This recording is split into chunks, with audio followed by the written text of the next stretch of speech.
Hey guys, it's Danny.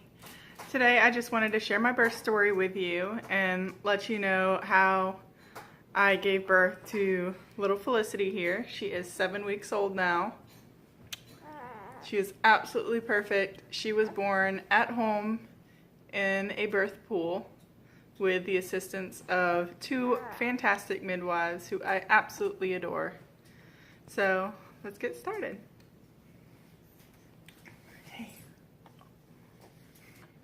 So my very first contraction was around 2 in the morning. I woke up. I had been contracting off and on for several weeks. So at that point I was like, could be it, could not be. I'm not going to get my hopes up because this would be the fourth time I had contacted the midwife giving her a maybe. So we just kind of wrote it out. I went back to sleep, got a little bit more rest, but I was waking up probably every hour and a half, 2 hours with the contractions.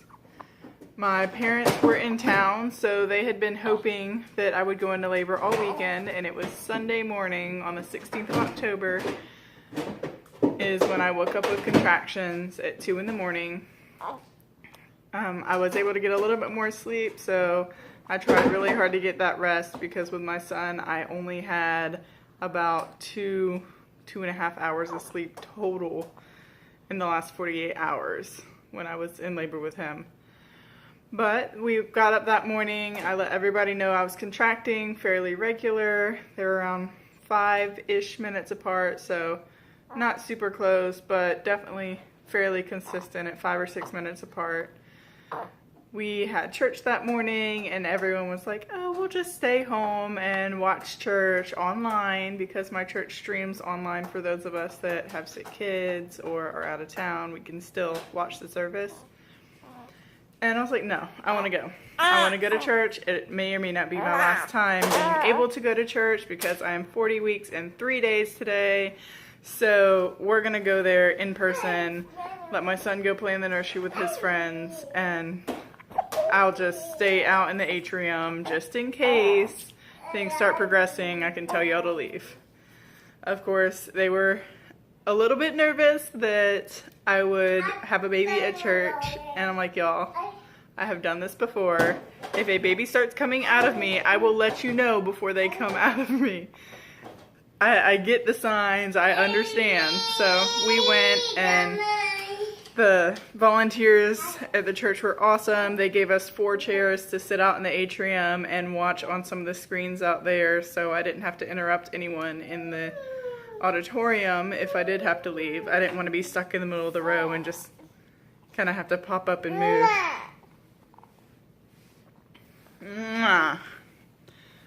I didn't want to be stuck in the middle of the row and have to make people move or stand up or distract them from the sermon if I did start progressing a little bit more. Well, every time I sat down, my contractions would spread out a little bit further. I ended up spending almost the entire sermon either squatting or pacing, and I would just stop by a cocktail table that was set out in the atrium and write my notes every time I passed.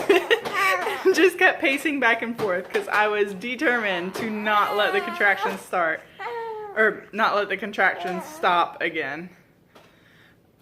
But we made it all the way through church service and had no issues. They had spread out again to about 7 to 8 minutes apart, and we got all the way home, got food, and I decided, hey, I'm going on a walk because I didn't want my last labor. It was 25 hours long and I don't want to deal with that again. So we went for a walk around the neighborhood. I got my neighbor who was 7 weeks behind me. So I was 40 weeks, she was 33 weeks. And she went on a walk with me through the whole neighborhood. It was around 2-ish miles, a little bit less than 2 miles, I believe. And it took us about 2 hours because I was awesome for about the first third of it. And then they started getting super intense. So we had to sit down for a few minutes. And then after that, I got a 9-minute break during that sit down space. That was fantastic. But after we sat down for about 9-10 minutes, we got back up, started walking, and it was to the point where I almost had to stop at every contraction. I could walk through most of it, but when it started to peak, I had to stop and just stand there and focus on the contraction. And we were a mile away from home, so that was a little bit nerve-wracking. But we got all the way back home. At that point, my contractions were longer and closer together than the space between them. I was having 1.5 to 2 minute long contractions every 3 minutes. We got back from the walk around 5:30 in the evening. I went to the bathroom, had a bloody show, which got me super excited, but I was still under the impression it would be halfway through the night. We had a whole bunch of hours beforehand because they're intense, but they're not unbearable yet. So the contractions are intense, but they're not quite unbearable yet. So I was like, oh, we got time, no big deal. My dad had to work the next morning and was heading back to Charleston, and would have stayed if I was super active, but we didn't know how much longer it was going to be. So I gave him a hug goodbye, and he left before 6 o'clock. At that point, I called the midwife thinking, oh, it'll be the middle of the night, no big deal. I just want her to come over and check me out, see what she thinks of everything. She's just like, oh, it's gonna be forever. You're talking through all the contractions. You're not having a big deal. It's fine. And I'm like, no, I'm having the baby tonight, but I don't know how much longer it's gonna be because these contractions aren't unbearable. They're just super consistent. The birth pool was getting filled up, and I was excited to be in the birth pool, but while we were waiting on that to fill up and get super warm, I had to be vertical during every contraction. I could not stand upright. I had to lean down. If I was standing by the bed, I could just lean over and put my elbows on the bed and go through my contractions vertical that way. Or I could be on my hands and knees. I did remember to use my birth ball this time, so that was a plus. I got on my hands and knees and leaned onto my ball and would roll forward and back a little bit during my contractions. And my awesome doula was behind me and putting counter pressure on my pelvis. So that, it felt great and felt weird at the same time, because I kind of didn't like the contact, but I loved the pressure since I was already touched out from having a toddler running around everywhere. But it was really cute because while she was putting pressure on my back, my toddler ran up to help her, and he saw what she was doing and just started kind of patting on my thigh a little bit to try to copy her. He was patting on my thigh and being sweet and loving on me. And it was the cutest thing. I wish I could have paid him more attention in the moment, but I was a little bit focused. Yeah.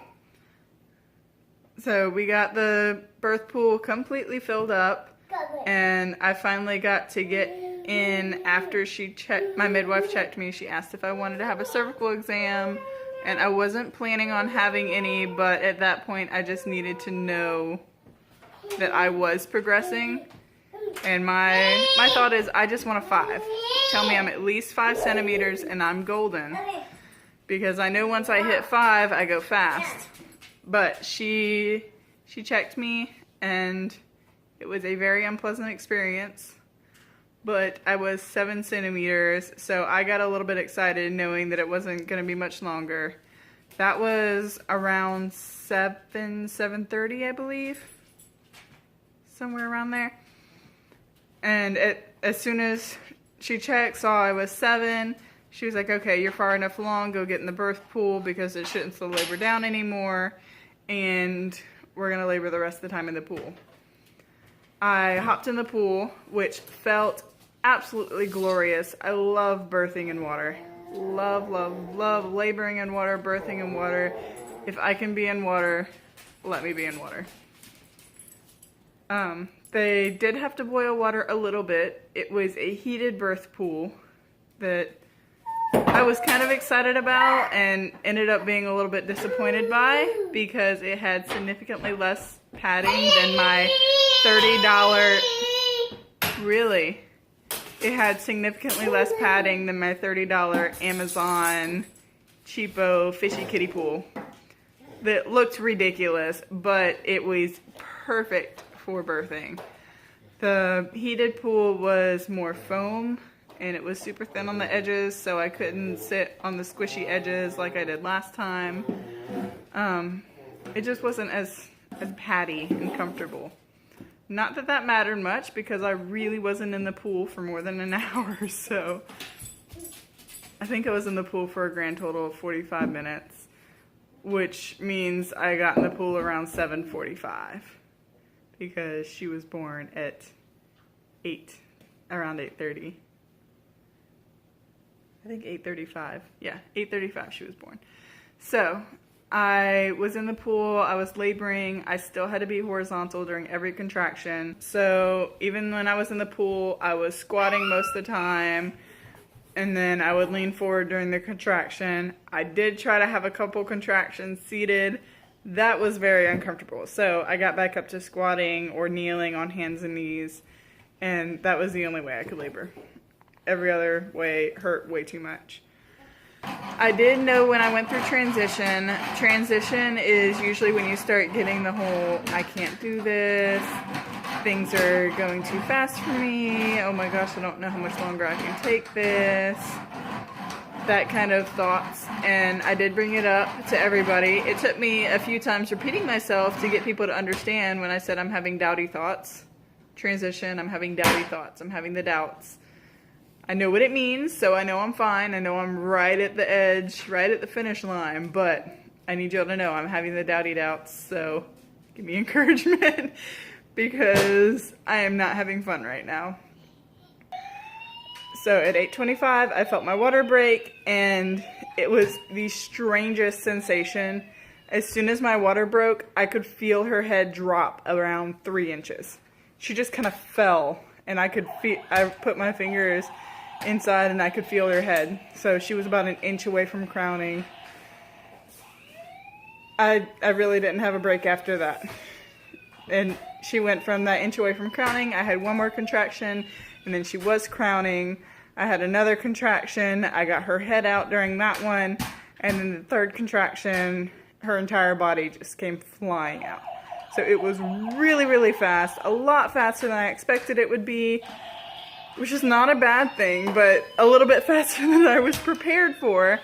So I got a little bit surprised by how everything went. We did have a little bit of a hiccup because the cord was draped around her neck. It wasn't fully wrapped and it was not tight, but it was draped around her neck that if we had pulled it tight, it could have caused some breathing issues. My husband was able to act super fast, and he saw it before anyone else did, stuck his fingers in between the neck and the cord so it couldn't tighten too far. And they unlooped it, got it out from under her arms. We got to see that we actually had a daughter, which was super exciting because we all were hopeful for a girl. My husband guessed girl from the beginning. I still had no idea because I don't really have the wives' tale type signs that they say are traditional for genders. But she came out and she was a beautiful little girl. We got to stay in the pool to deliver the placenta, which was super exciting. My placenta delivers very quickly, within 5 minutes of birth. So I got to stay in the pool. I had the little floaty bowl. We put my placenta in it. We got, after a few more minutes of relaxation, which was nice because last time I had to get out of the pool very quickly before placenta, and I had the adrenaline dump that you always have after birth, where your legs and arms are shaking. And this time I was able to wait until that adrenaline dump was over, so that was fantastic. We got up on the bed, cut her cord.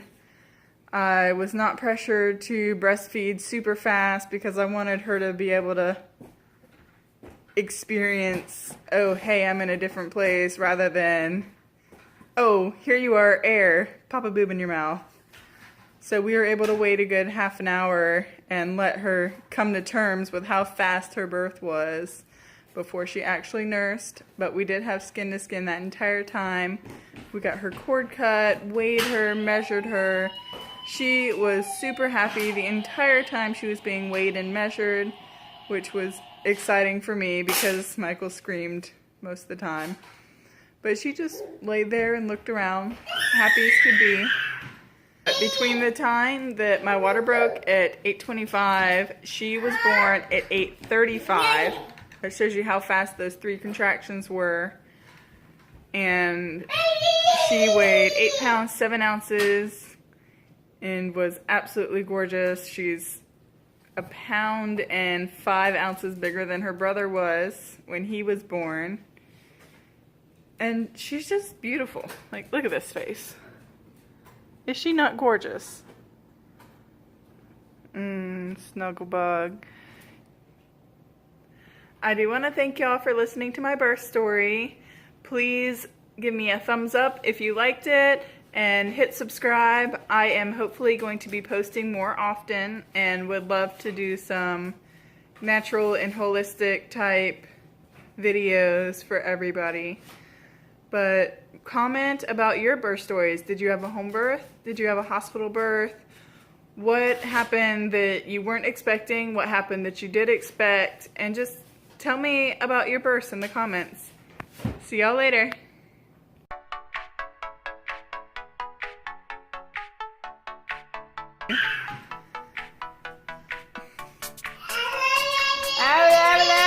Careful, careful, careful, careful. There's a stair there. Yeah, there's a stair there.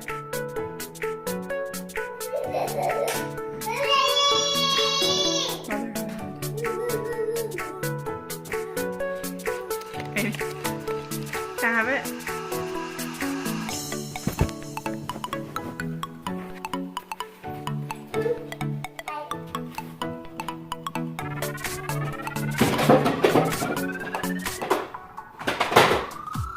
Was I staring at the wrong spot the entire time? I don't think so. I got it. Yeah, that looks better. Okay. I have an alfalfa hair sticking up, don't I? Wow, that's fun. At least you can't see it when I'm looking at the camera. I forgot where I was in my story, Michael. You interrupted me. I forgot. Where was I?